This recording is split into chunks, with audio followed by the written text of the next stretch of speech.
ভারতীয় জাতীয় কংগ্রেস জিন্দাবাদ, আগস্টিন নাজারি জিন্দাবাদ, আগস্টিন নাজারি জিন্দাবাদ, সোনিয়া গান্ধী জিন্দাবাদ, সোনিয়া গান্ধী জিন্দাবাদ, রাহুল গান্ধী জিন্দাবাদ, গৌরব গগৈ জিন্দাবাদ।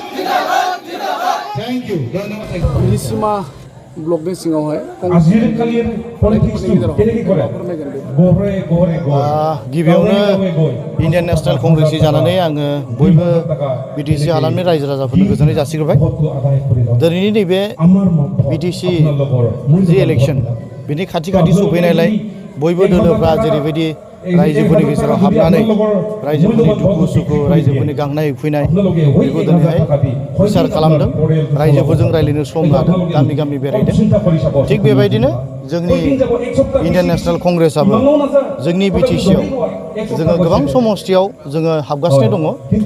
बेबायदिनो जोङो दिनैनि बे 16 सिमा कन्स्टिटुवेन्सियावहाय जोंनि आगस्टिन नार्जारि बिथांनि लिडिंआव जोङो दिनैहाय नैबे निसिमायावहाय नैबे खैराबारि गामि बियो नांगलबाङा जयपुर बे एलेकायावहाय जोङो बाहाय फैनानै जों रायजो राजाफोरजों जों रायज्लायफैदों आरो निस्सय रायजो राजाफोरजों रायज्लायनानै जों मोनसे खोथाखौ मिथिदों जे रायजो राजाफ्रा बाहाय फोरमायदों जे बिथांमोना 2003 सननिफ्रायनो बिपिएफनो सम होबोबाय, जाय बिपिएफनिफ्राय बाहाय गोबाव सम नोङो इएम जानानै थांबाय आरो रायजोफोरखौ सेवा खालामनो सम मोनबाय, खाबु मोनबाय।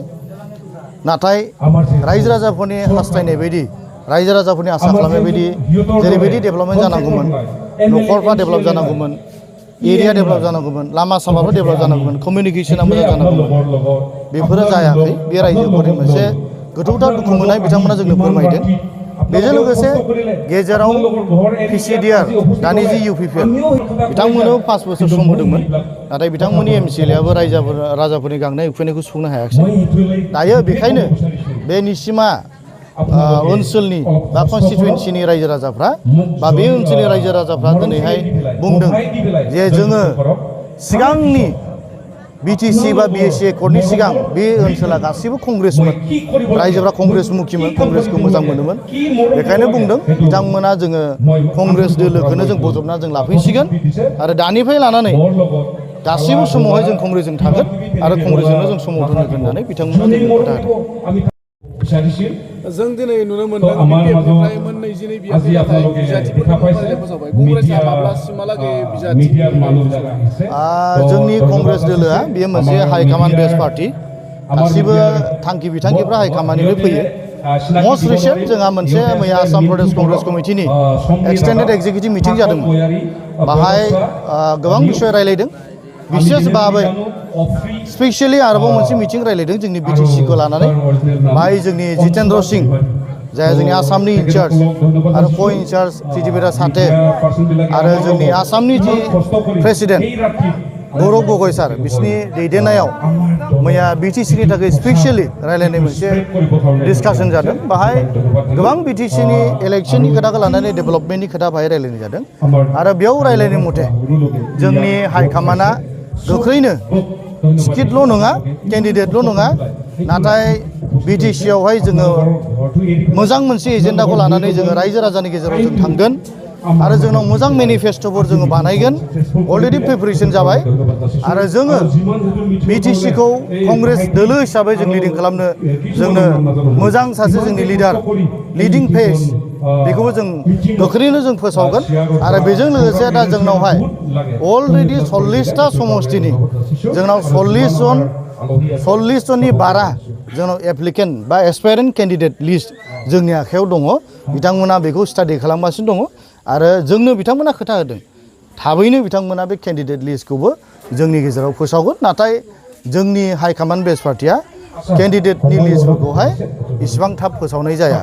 बहुद स्टाडि खालामनानै पसिबल मोनसे सिटआव पसिबल विनिं केन्डिडेट ना सोरखौ होब्ला साबसिन जागोन बेखौ नायनानैसो जोंनि हाइकमान्डआ टिकेटखौ फोसावनाय जायो। बेजों लोगोसे आं दिनै मोनसे खोथा बुंनो सानदों नोंथांमोननि मिडियानि थ्रुयैहाय 20 बोसोर बा 17 बोसोर जोङो बे बिटिसि हालामाव जों कंग्रेसआ गोसो होनानै जोङो इलेक्शन गेलेयाखैमोन।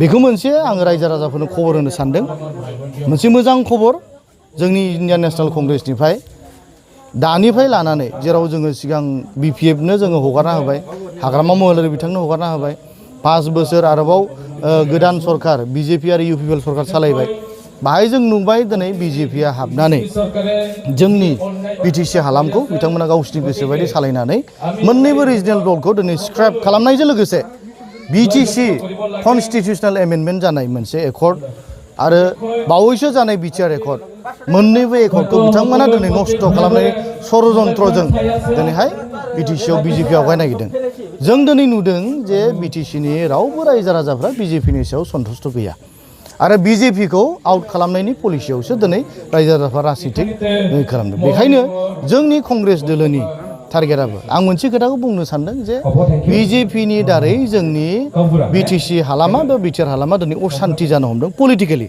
बेखायनो जों बेखौ माबोरै शान्ति लाबोफिननो BTR हालामाव जों कंग्रेस दोलोआ बेखौबो जों फकास खालामनानै दिनै राजनिति खालामो फैबाय थानाय समाव जोङो कंग्रेस दोल हिसाबै जों रायजो राजाफोरजों थागोन आरो BTR हालामनि रायजो राजाफोरनि नांगौ रोखोम बिथांमोननि हास्थायनायफोरखौ जों फकास खालामनानै जों रायजो राजाफोरनि थाखाय जों मावनो थाखाय जेब्लाबो रेडि जागोन